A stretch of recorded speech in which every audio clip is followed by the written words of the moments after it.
Hi friends! Welcome to Nischala's kitchen. ఈరోజు అమ్మమ్మల కాలం నాటి ఒక డిష్‌ని ఈ జనరేషన్ కిడ్స్ ఇష్టపడి తినేలాగా చేసి చూపిస్తాను. చూడడానికైతే పిజ్జాలా ఉంది, కానీ పిజ్జా కాదు. ఓకే. ఆ డిష్ ఏంటో, ఎలా తయారు చేయాలో చూసేద్దామా?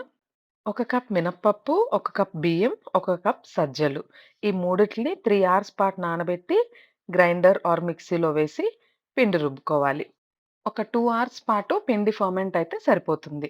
తర్వాత ఆ పిండిలో చిటికెడు పసుపు, రుచికి సరిపడా ఉప్పు, సన్నగా తరుక్కున్న అల్లం ముక్కలు ఒక స్పూన్, సన్నగా తరుక్కున్న పచ్చిమిరపకాయ ముక్కలు ఒక స్పూన్ అండ్ చిన్నగా చాప్ చేసుకున్న క్యారెట్ ముక్కలు ఒక 2 స్పూన్లు, తర్వాత అంతే సైజులో కట్ చేసుకున్న క్యాప్సికమ్ ముక్కలు కూడా 2 స్పూన్లు. ఇవన్నీ వేసుకుని తర్వాత నానబెట్టుకున్న పచ్చిశనగపప్పు ఒక అర టేబుల్ స్పూన్, తర్వాత సన్నగా తరుక్కున్న కొత్తిమీర ఒక టేబుల్ స్పూన్, సన్నగా చాప్ చేసి రెడీగా ఉంచుకున్న ఉల్లిపాయలు ఒక కప్. ఉల్లిపాయల క్వాంటిటీని మాత్రమే కొంచెం ఎక్కువగా తీసుకుంటున్నాం. తర్వాత 2 రెమ్మల కరివేపాకును కూడా సన్నగా చాప్ చేసుకొని వేసుకోవాలి. తర్వాత ఇందులోనే ఒక స్పూన్ జీలకర్ర, ఒక స్పూన్ ఆవాలు. ఇవన్నీ వేసుకున్న తర్వాత పిండిని బాగా కలుపుకొని రెడీ చేసి పెట్టుకోవాలి.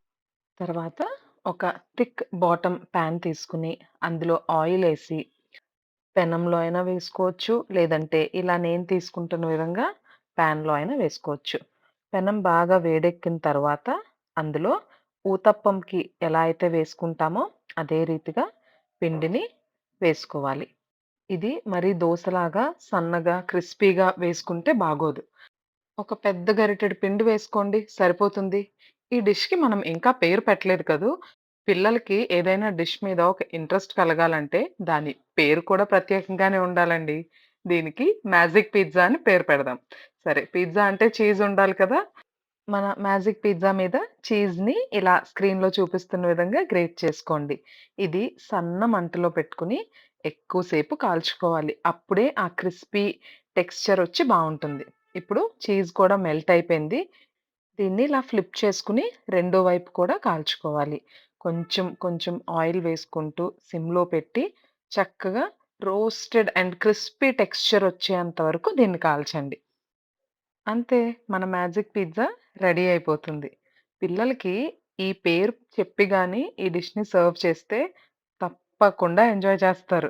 దీని మీద మీకింకా కావాలంటే పిల్లలకి సర్వ్ చేసే ముందు ఆరిగానో కూడా స్ప్రింకిల్ చేసి ఇవ్వచ్చు. అండ్ దీనికి బెస్ట్ కాంబినేషన్ అయితే టొమాటో కెచప్. అండ్ ఇలాగే ఇచ్చేస్తే పిల్లలు ఇది పిజ్జా కాదు దోస అంటారు. సో, ఈ స్టైల్‌లో పిజ్జా స్లైసెస్ లాగా కట్ చేయండి. పిజ్జా కటర్ ఉంటే పిజ్జా కటర్‌తో కట్ చేయండి. లేదంటే నైఫ్‌తో అయినా కట్ చేయొచ్చు. ఇలా కట్ చేసి కెచప్ వేసిస్తే స్కూల్ నుంచి రాగానే పిల్లలు ఇష్టంగా తింటారు. అండ్ ఒక హెల్తీ స్నాక్‌ని పిల్లలకి ఇంట్రొడ్యూస్ చేసినట్టు కూడా ఉంటుంది. మరి మీరు కూడా ట్రై చేస్తారా? ట్రై చేసి మీకెలా కుదిరిందో కామెంట్ సెక్షన్‌లో చెప్పండి. అండ్ మీకు నచ్చినట్లయితే మీ ఫ్రెండ్స్ అండ్ ఫ్యామిలీ మెంబర్స్‌తో కూడా షేర్ చేసుకోండి. Bye everyone.